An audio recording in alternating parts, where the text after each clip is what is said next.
Hello everyone, my name is Pawan and I welcome you all to my channel. So guys, today we'll be studying in terms of law and economics, one of the most important components that's about natural monopoly. Okay, most of the law students don't like economics, I know very well, even including me, even I didn't like it. But once you start understanding the concept, you'll understand that it's going to be like a cakewalk for you. You might be a science student, you might be from a commerce field, and if you're a person who have not studied economics at all, no problem. I've tried to simplify the concept of natural monopoly in a very basic level.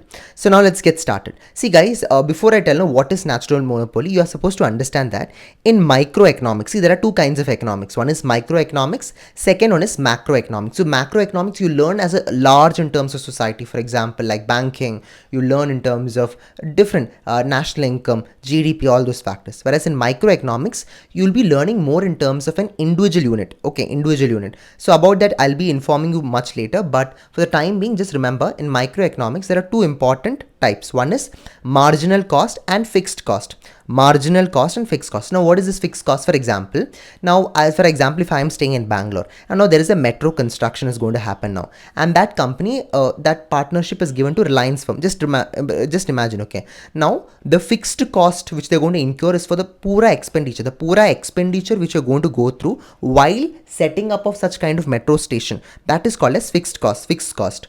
Now, what is marginal cost? Marginal cost is that, see, once you set up a metro station, there should be constant updation done in terms of maintenance or repairing thing, or allocating one thing to other bases, or trying to reallocate different kind of aspect. There you put a marginal cost. That means that once the metro station is constructed, you can't just leave directly and go, right? Maintenance charges there, sometimes replacement should be there. All that will be coming under the marginal cost. So guys, there are two important type of microeconomic concept which I discussed now. One is fixed cost, and then that's called as second one is about marginal cost. So guys, in natural monopoly has high fixed cost and very low constant marginal cost. So why am I explaining? Your question will be like, first explain me what is natural monopoly. Before I try to give you a context of fixed cost and marginal cost, you will get a little more clarity in terms of natural monopoly. Okay, that's the reason I'm keeping it as a whole. So now in natural monopoly, there's high fixed cost, obviously, right? Suddenly, for example, if your name is Kamal and you are setting up a big metro station, now that your overall fixed cost will be up to what? 1.5 billion. Now the constant, then the other factors of marginal cost will be what? Marginal cost, like after you set up the particular metro, the additional things which you're going to have, that's called as marginal cost. I've already explained to you. So now let's try to understand what is natural monopoly. See guys, natural monopoly, if you try to understand, it's like it is a special case where one large business can supply the entire market at a lower unit cost than with multiple providers. That means that, see guys, in natural monopoly, there is only necessary of an existence of one firm. There no need to be multiple firms over there, or multiple stakeholders are not required. Got it?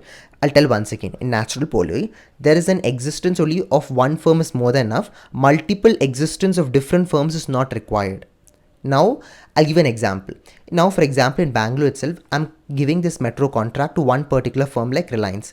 Now, no need to give multiple contracts to different companies over there. Like, for example, it could be in terms of Tata or any kind of particular company. I no need to give. Just one company I'm giving the solemn authority to set up their own base. That is known as natural monopoly. Now, for example, I just gave an example of metro, but even in terms of the supply of water, not supply of water, basic common sense, but the supply of water, the pipe connection. You no need to give 5 to 6 stakeholders come and you connect that pipe, you connect this pipe. No need to tell it. Even electricity also, we have BESCOM authority in Bangalore itself, BESCOM. Similar way, even BESCOM authority we have. But if you observe that if you have multiple stakeholders, what will happen?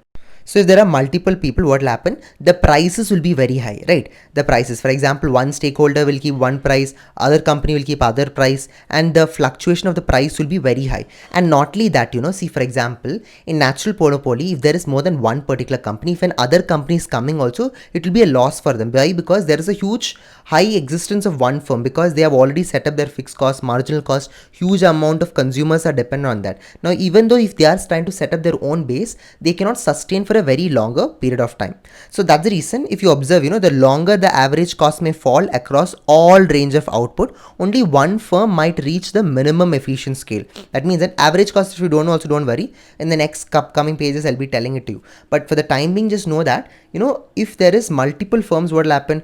Not only one firm can reach that minimum efficient scale, whereas other firms cannot reach that efficient scale. Why? Because in terms of trust or in terms of efficiency, in terms of all other factors, only one firm can exist. If there is multiple firms, it is going to be a huge loss for them. Now, it is important for you to note down that in natural monopoly, they are club goods, okay, such as like excludable but not rival. What does it mean by excludable? For example, if I pay toll, only then I can use the bridge. Toll amount, then only I can use the bridge. Now, what is non-rival? If I am traveling in the bridge, is it only I am traveling? No, right? Even that you can also travel, other people also can travel. So in which huge public can also get accessed by it. So the main context is that, in natural monopoly, huge amount of people can get benefited out of it. Okay, now next point is that natural monopoly were recognized as potential sources of market failure during 9th century. Exactly. That means that if government do not regulate natural monopoly, there is going to be market failure. That means that prices are going to be very high. Because in terms of competition of the market, competition in terms of companies and all, prices will be so high. So that's the reason government should regulate it. That's what JS Will has proposed it. So in case if there in 19th century, what was a major problem? There was multiple stakeholders, so there was huge market failure. So JS Mill proposed that government should always regulate the market failure, or else the prices would be very high.